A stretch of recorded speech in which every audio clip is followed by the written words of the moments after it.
My name is Mary. Ever since I was in my early 20s, I believed I had a clear understanding of what family meant. Not the idealized version on greeting cards, but the kind of bond that structures life, even when it means carrying a heavier burden than expected.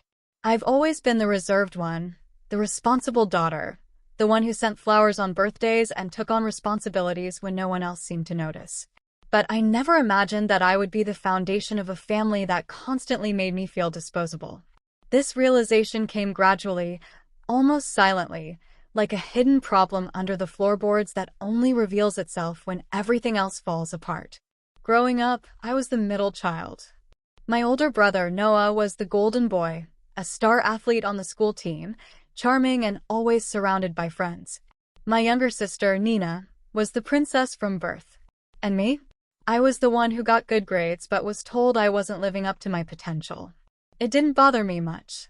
I kept my head down, got a scholarship, left home, and eventually started my own small online profile management agency, which miraculously took off after 3 grueling years of hard work and countless investors who ignored me. Oddly enough, during my financial hardships, they kept quiet. But when the money started rolling in, I suddenly became family again. It started subtly. My dad asked if I could help cover the rest of Noah's car payments, just until he gets promoted. Then came my sister's private college tuition, simply because the financial aid wasn't enough. My mom needed help with the roof repair, then the heating system, and finally the kitchen renovation of her dreams. And just like that, I was paying for 3 houses and still getting messages like, "Can you send me some money for the groceries?" At first, I didn't care. I was grateful to be able to help. I even convinced myself that I was building something, a legacy perhaps.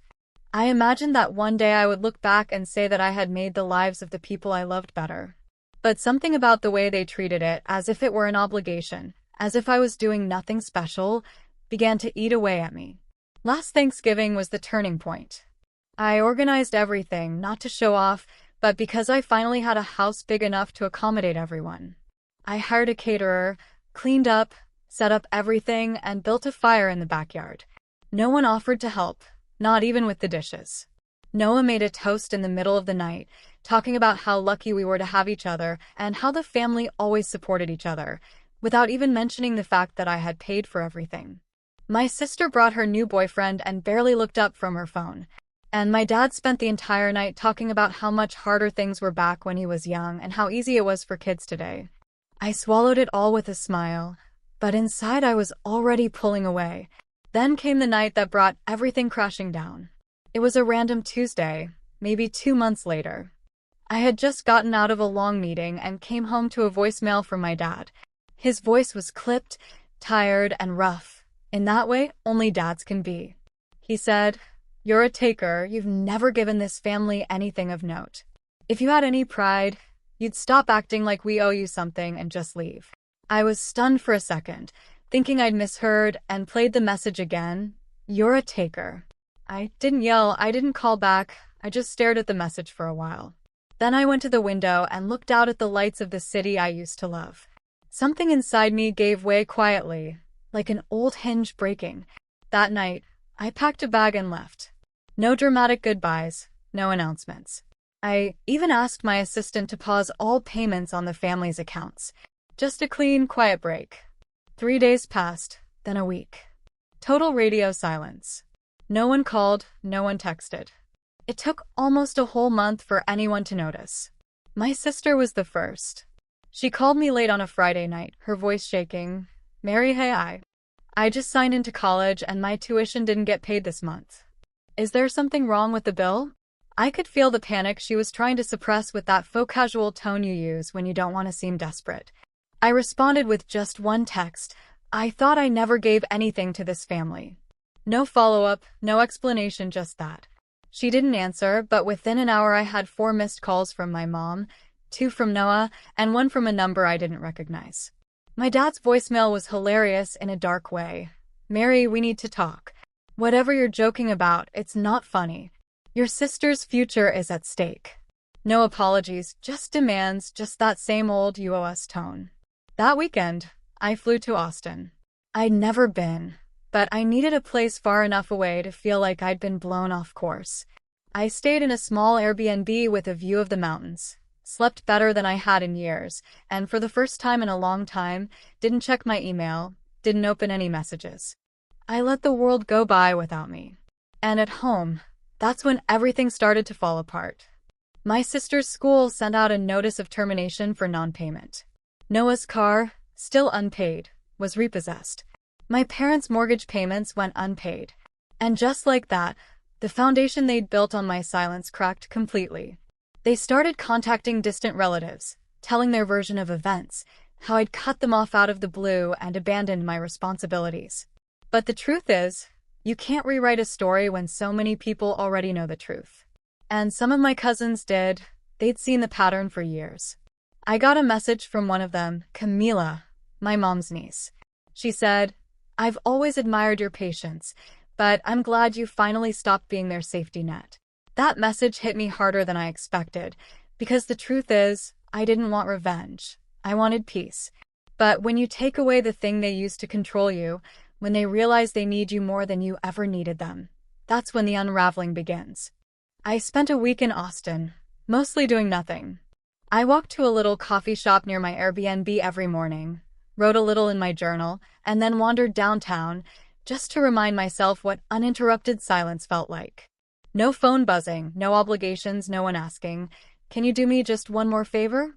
It was strange at first, how foreign that calm felt, like I had to unlearn the habit of bracing myself for someone else's disappointment. The second week, I rented a car and drove to San Antonio. I hiked alone, something I'd always wanted to do but never had the chance to because every time I planned a trip, someone in my family needed bailing out. An air conditioner broke, a credit card was late. My sister once called me from a resort in Cancun saying she'd lost her wallet and needed me to wire her emergency money. That memory flashed through my mind as I stood on a cliffside trail, the entire valley stretching out below me. I laughed out loud, really laughed. The sound echoed off the rocks. It took 3 full weeks for my mother to break the silence with anything more than passive-aggressive voicemails. She sent me an email with the subject line, "We need you to come home." No greeting, just a long block of text that began with, "I don't know what happened to you," and spiraled into, "Your dad is furious," and then, "We've done so much for you," and ended with, "Family doesn't abandon family." I stared at it for a long time. Family doesn't abandon family. Except they did every time they made me feel like a debit card with a heartbeat, every birthday they forgot, every time they took money from me without a thank you, every holiday I'd taken a back seat while Noah gave his speeches and my sister was showered with gifts. They didn't call it abandonment. They called it tradition. I didn't respond. Instead, I forwarded the email to my lawyer Samuel, who'd helped me set up a trust fund years ago. I asked him to start the process of transferring the remaining tuition payments to a scholarship program for first-generation college students, the ones who really needed the help, the ones who wouldn't laugh behind my back while they emptied my bank account. I also asked him to check who was listed on the deed to the lake house, the one my parents used every summer, paid for in full by me under the false promise that it would be a shared family investment. It turned out my name was still on the paperwork. That Sunday morning, I made a decision. I booked a flight home, not to reconcile, not to give in to guilt, but to collect receipts. I didn't tell anyone I was coming. I landed around noon, picked up a rental car, and drove straight to the house, the same house I'd helped renovate when my dad threatened to sell it unless someone paid to fix the water damage. It looked the same, familiar and fake, like a movie set built to look like home. As I pulled into the driveway, I saw Noah's old truck parked outside. I figured he'd moved back in after the car was repossessed. I didn't knock, but let myself in with the spare key my mom had forgotten I had. The moment I walked into the living room, I heard voices. "She's being dramatic," Noah was saying. "She'll come crawling back once she gets over this." My sister's voice followed, quieter. "I just don't understand why she's doing this. I mean, it's not that much money for him, is it?" My father mumbled something I couldn't quite make out, then loud and clear, "Mary's always been the weak one, hiding behind her computer, acting like money makes her special." I stood in the hallway invisible, as they continued to tear me apart, as if I wasn't the reason the lights were on. I didn't cry. I didn't storm into the room. I didn't even feel angry. Just confirmation. They never saw me, not really. I backed away quietly and drove to the lake house. I walked in the front door, took a long look at the open-plan kitchen, the wall of family photos that didn't include a single one of me, and started taking pictures for the listing. By dusk, my attorney had everything he needed to start the sale. That was Saturday. On Monday, I sent a final message in the family group. You said I never gave this family anything, so I'm finally giving them what you've always acted like you wanted. Distance. No more tuition, no more car payments, no more roof repairs. Sell your own souvenirs. I'm out. I left the group and blocked them all. I thought that would be the end, but what I didn't realize was how deep the web of dependency ran and how quickly it would unravel once I cut all the threads. Because within a week, my sister was facing eviction, Noah had been fired after missing too many shifts trying to work things out. My parents, let's just say their bank called with questions about a mortgage they could no longer afford. And me? Well, I was already on my way to the airport for another trip, this time to France, first class. No guilt, no strings attached.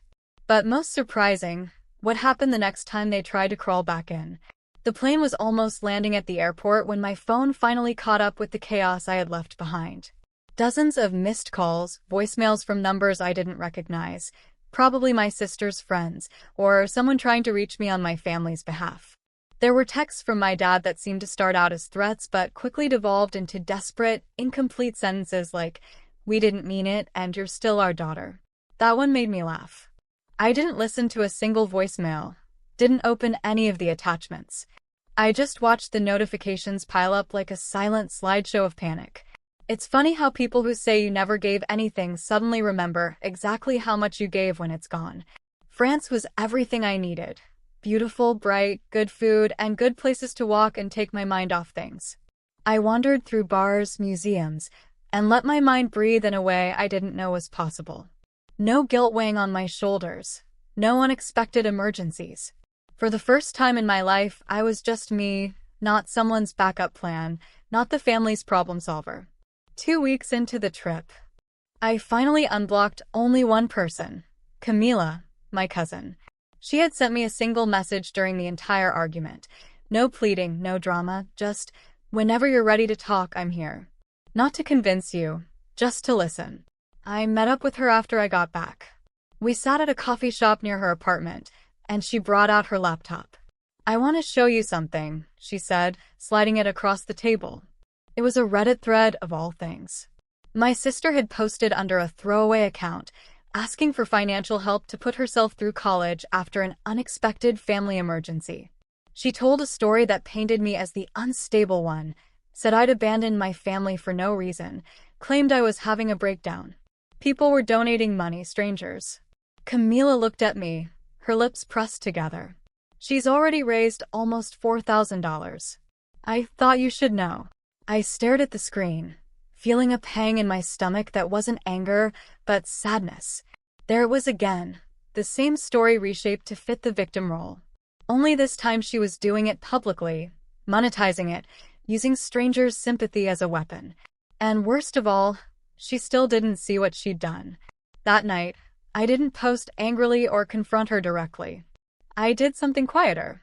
I took screenshots of every payment I'd made toward her education. Bank transfers, tuition receipts, even the textbook fund I'd sent her during her freshman year. I uploaded them all to a private photo album, with no names, no dramatic captions, just dates, dollar amounts, and payment confirmations. Then I posted an anonymous comment on the thread. "Before you donate, maybe ask where the other $90,000 went." Some people forget who helped them when the help runs out. It didn't go viral, it didn't need to. But within 24 hours, her post was removed by the moderators for suspicious activity, and the comments changed. That was the first real consequence any of them had faced. The second came a week later, when I received a certified letter at my office.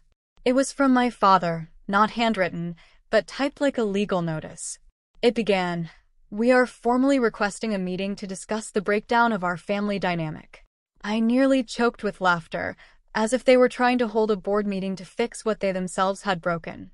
But buried in the legalese was the real reason for their contact. They wanted a share of the proceeds from the sale of the lake house. Apparently, they believed they had emotional equity in the property. I passed the letter to Samuel without saying a word. He read it, smiled, and said, Would you like me to send you a reminder that emotional equity doesn't hold up in court? I nodded.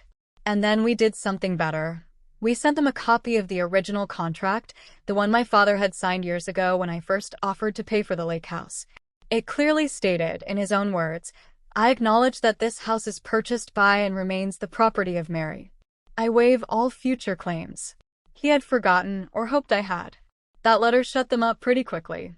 But the silence didn't last. Once word got out that I was also selling the main house. You see, while I was in France, Samuel and I had been working on a quiet side project. It turned out that years ago, I had lent my parents a large sum of money under a verbal agreement when they couldn't keep up with the mortgage. They never paid me back. Samuel tracked all the deposits, compiled all the bank transfers, and we filed a lien on the house. They now owed me over $80,000, which meant I could legally force the sale. Camila called me that night. "Mary, they're freaking out. Your mom called mine crying. Your dad is threatening to go on social media." I sighed. Let him go. I have the receipts. Let's see who wins this PR war. But what I didn't tell her was that I wasn't doing this for revenge anymore. I was doing it for closure. Because what none of them realized was that I had given them everything. My time, my savings, my loyalty. And they had mistaken it all for weakness. They thought I was a faucet they could turn on whenever they were thirsty. And now they were learning what thirst really meant. And yet the most satisfying moment had yet to come. Because the day the house went up for auction, I walked through the front door for the last time. I parked across the street on the morning of the auction. The air had that sharp, stale chill that always hung over our neighborhood in early fall. I sat in the car for a minute, just watching. It was surreal to see the house I had grown up in, this place that had absorbed so much history, joy, bitterness, now with a small white sign stuck in the front lawn. Foreclosure notice.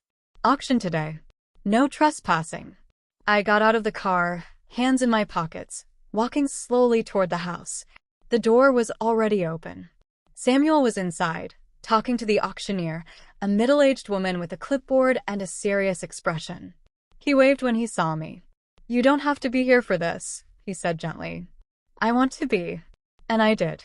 Not for revenge, not for the spectacle, but because this moment deserved a witness, someone to see it, feel it, and make sure it didn't pass unnoticed like everything else I'd swallowed over the years. I walked around the living room slowly, as if I were trying to take it all in one last time. The mark on the hardwood of the living room from when Noah had thrown a baseball in there, the faded stain on the carpet where my sister had spilled nail polish and blamed it on me. The wall where my parents used to pin bulletins and drawings, until they quietly stopped adding mine. It was strange how little of myself I saw there, as if I had been a ghost in my own family history. I went into the kitchen next. That one hurt the most. I remembered late nights helping my mother prepare holiday dinners, washing dishes while she pretended not to hear my father complaining in the other room, laughing with Camila about burnt pies and undercooked turkeys. And now it was just a kitchen, a box of walls and forgotten efforts. There was a photo still on the counter, one of the whole family taken 2 Christmases ago at my expense.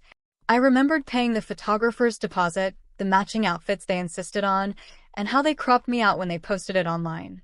I picked up the photo, stared at it for a long moment, and then turned it face down. By noon, a few cars had started arriving, a few serious bidders, a few curious neighbors, and finally my family. They pulled up in my dad's old Chevy, all huddled together like some strange family road trip. My sister got out first, her face streaked with red, her eyes teary behind oversized sunglasses. Noah followed, scowling, clearly there just to play security. And then my parents. My mom looked exhausted, 10 years older than she had been the last time I'd seen her. My dad, well, he still walked like he owned the place. He spotted me instantly. "Mary," he called, his voice low and angry. "We need to talk now." I didn't move. He stepped forward, Noah shadowing him. "You're really going to do this?" my dad said. "You're going to humiliate your own family over what, exactly?" Some imagined slight. I looked him in the eye for the first time in years. "It's not an imagined slight," I said calmly. "It's a pattern. And it ends today." "You ungrateful," he began, but I held up my hand. "No. Just no." My sister joined them now, her voice cracking. "I'm going to lose my scholarship for this." I've already had to drop 2 classes. Why are you doing this to us? I turned to her. I paid for your first 3 years, every tuition, every textbook. You never once said thank you. Instead, you let them convince you that I was the problem. I didn't, she began. You posted online that I was unstable, I said, pulling out my phone. You lied to strangers for money. And now you want sympathy. Her face fell. My mother finally spoke, her voice pleading. Mary, families don't do this to each other. No, I said. Families don't take like you did. You took everything. My time, my money, my trust. And when I stopped giving, you called me selfish. The auctioneer's voice came through then, clear and professional. We'll start the auction in 5 minutes. My father looked around, suddenly less confident. You can't do this. You wouldn't even have this house if it weren't for us. You're right, I said. Then I'm taking it back. They stood there, rooted to the spot in the driveway, helpless for the first time in years. And I walked away. The house sold in less than an hour to a retired couple from out of town looking for a place near their grandchildren. They paid cash. I signed the paperwork, handed Samuel the keys, and never looked back. 3 weeks later, the moving truck arrived. My parents tried to stop it, claiming they had rights, but the court order was clear. They had 30 days from the date of the sale, no exceptions. They didn't even pack everything, just took what they could and left the rest in piles. Years of clutter, old trophy cases, broken appliances, forgotten memories. One of the movers found a journal of mine hidden in a box labeled trash. It was from high school. I flipped through it. Every page was filled with goals. Going to college, starting a business, buying a house, taking care of my family. Funny how none of those dreams ended the way I imagined. I gave away the furniture, threw the rest away. Camila helped me finalize the inheritance. She was the only one who remained neutral through it all, and the only one I trusted. When it was all over, she held me for a long time. You did the right thing, she whispered, even if it doesn't feel that way yet. And she was right. It didn't feel good, not in the traditional sense. There was no thunderous victory, no final showdown with slow applause, just silence, a sharp, echoing silence that slowly gave way to peace. I moved out soon after, bought a loft in another city, smaller, simpler, but my own. No secret accounts, no guilt. The calls eventually stopped. The emails stopped, and over time, even the bitterness faded. I didn't hate them. I just disconnected, like finally cutting the last thread of a frayed rope that had been dragging me underwater for years. One night, I sat on my porch drinking tea, watching the lights flicker on the building across the street. I thought about that last Thanksgiving, the toast Noah had made, the way everyone had smiled like they were in a commercial, completely oblivious to the fact that the glue that held them together was cracking. And I realized something. They had never really been a family. They had been a system that only worked as long as I remained silent, useful, small. And now they had to learn to stand without me. I got a message a few months later, an email from my sister. I don't expect an answer, I just wanted to say that I understand now. And I'm sorry. I read it twice, then once more, and then I filed it away. Not out of spite, but because I didn't need closure from them anymore. I already had it from myself. And for the first time in my life, that was enough. Would you have done the same as Mary? Tell me in the comments. If you liked this story, please like and share this video and subscribe to the channel for more amazing stories.